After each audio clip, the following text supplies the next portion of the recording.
kidnapped and he has his eyes gouged out. And incidentally, the Imam did not want to, for a variety of reasons, did not want to pursue,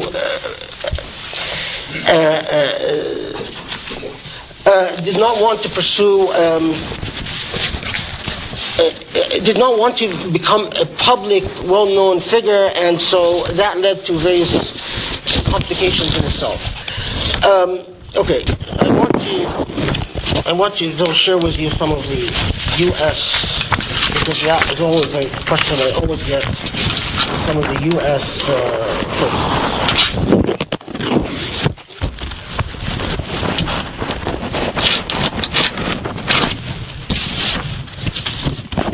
Well, you know what, I'll leave it to the question and answer because I'm sure someone will ask about attacks.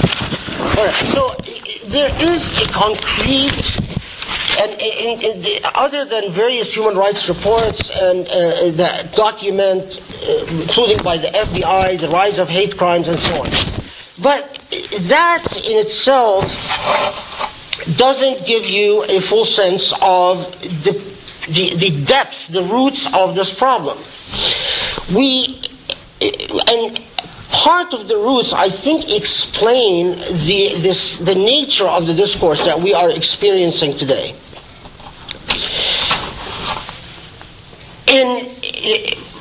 We look at the history of anti-Islamic discourses, particularly in my field, discourses in which Sharia is flattened to a symbolic, standing as a symbol of barbarism.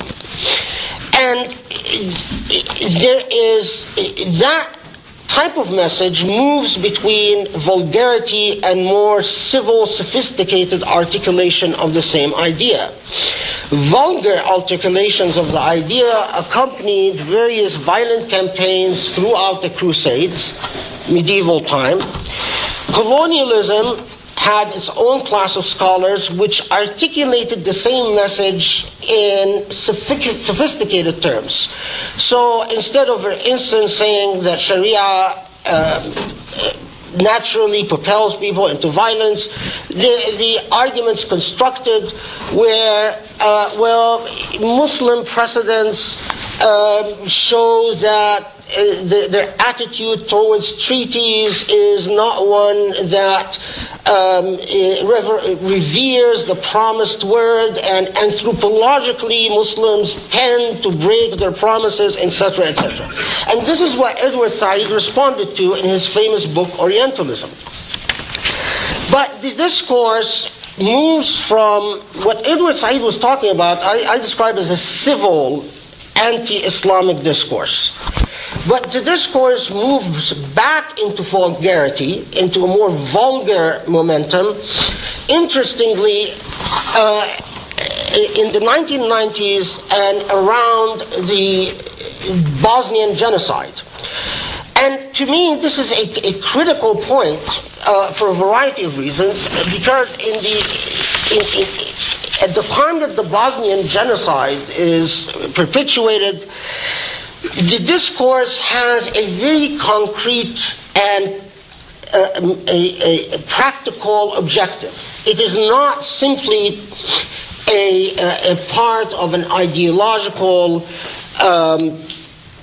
or fundamentally a cultural breakdown and understanding, but this is post-World War II, post the UN Charter, post the Universal Declaration of Human Rights, is a time where we notice that for the first time Europe is going back to the age-old question that it confronted during the Crusades of its own identity vis-a-vis the Muslim other, and whether the genocide, the Bosnian genocide, was a harbinger of things to come. Now, there is the sort of insane version of the relevance of the Bosnian genocide, and that reflected quite well in a book called Target America, written by Joseph Bodansky, where Joseph Bodansky basically says, and he wrote also a report for a congressional subcommittee called the Muslim Internationalist, in which he says, the Bosnians are doing us a favor. Because the Serbians are doing us a favor. Because we truly want a Muslim state in the heart of Europe. Now, of course, they're forgetting Albania, but that is a different story. And it's horrible, but it's time that we wake up and smell, I don't know, the blood. That the Serbian-Bosnian conflict simply alerts us to a demographic nightmare scenario in which, and often called the Eurabia scenario, in which the West is engulfed and swallowed by Muslims. In the 1990s, that breaks some type of barrier in which we have a variety of writers, like the fellow who wrote While Europe Slept, or the author of Eurabia himself, and so on, who call attention to the cultural risk of the rise of Muslims. Now, typical type of statement from that period, I'll share with you, is rather the infamous Pipes quote.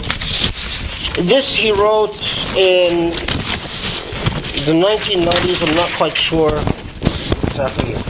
It says that blah blah blah. Western societies in 1990, in November 1990, Western societies are unprepared for the massive immigration of brown-skinned peoples cooking strange foods and maintaining different standards of hygiene, and that Muslim customs are more troublesome than most. Now, when Pipes wrote this in the 1990s, I actually recall I was giving a lecture at Irvine, and there were a few professors attending the lecture, and when I read this quote, in conversations with two professors afterwards, they basically were saying, you're exaggerating, but no one takes Pipes seriously. He's insane, and your concern about a statement like this shows your own cultural anxieties about fitting in as an immigrant, blah, blah, blah, blah, blah, blah.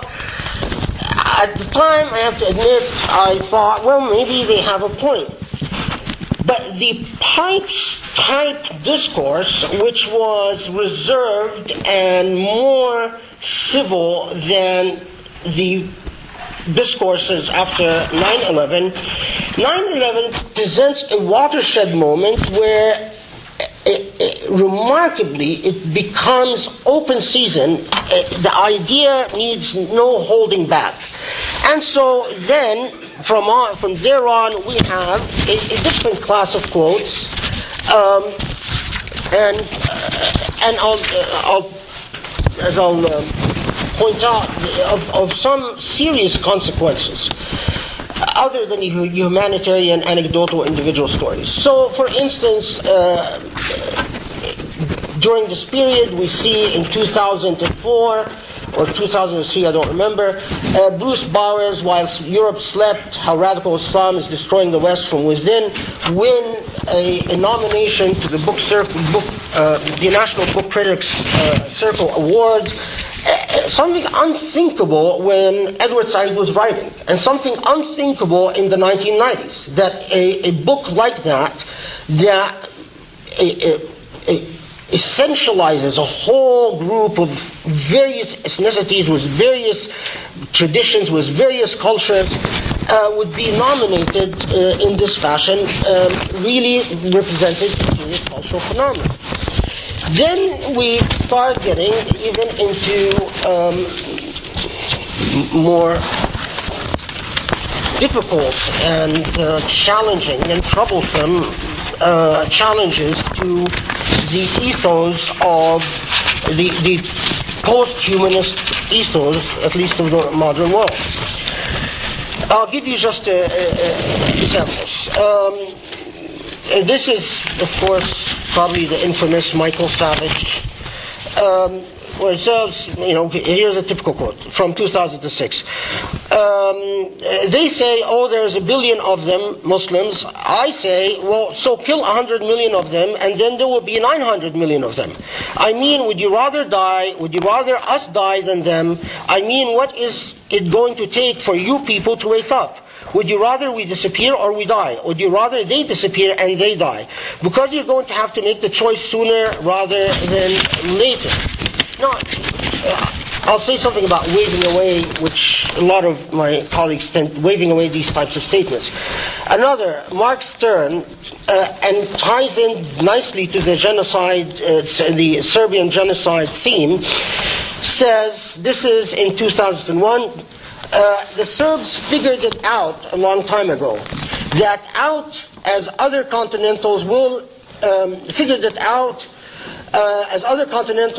in the years ahead. If you can't outbreed the enemy, cull him. The problem that Europe faces is that Bosnia's demographic profile is now the model for the entire continent. Now, another, and this is sort of one of my, I don't know why I consider it sort of a chuckle flavor, if you can believe I chuckle. Hold on.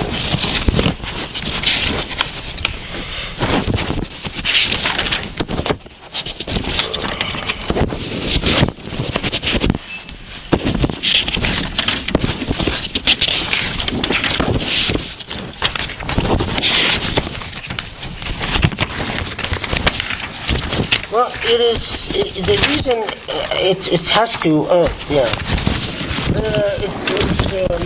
Another theme that's growing in Europe. I can elaborate upon this if you ask about it. It says this fellow is on a rant. 2007 says, "I'm not going to put my daughter in a burqa. I'm not going to get on all fours and bray to Mecca. Not pray with a P, bray with a B, as what animals do. I don't want to hear any more about Islam. Take your religion and shove it up your behind. Behind is my religion." Okay, now there is one last more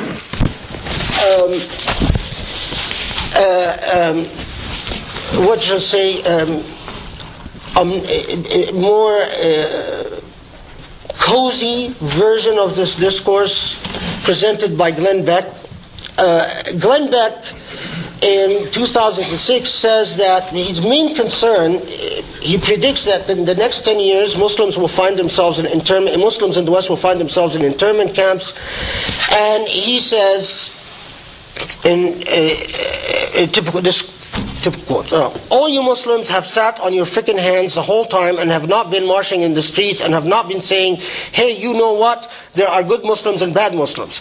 We need to be the first ones in the recruitment office lining up to shoot the bad Muslims in the head.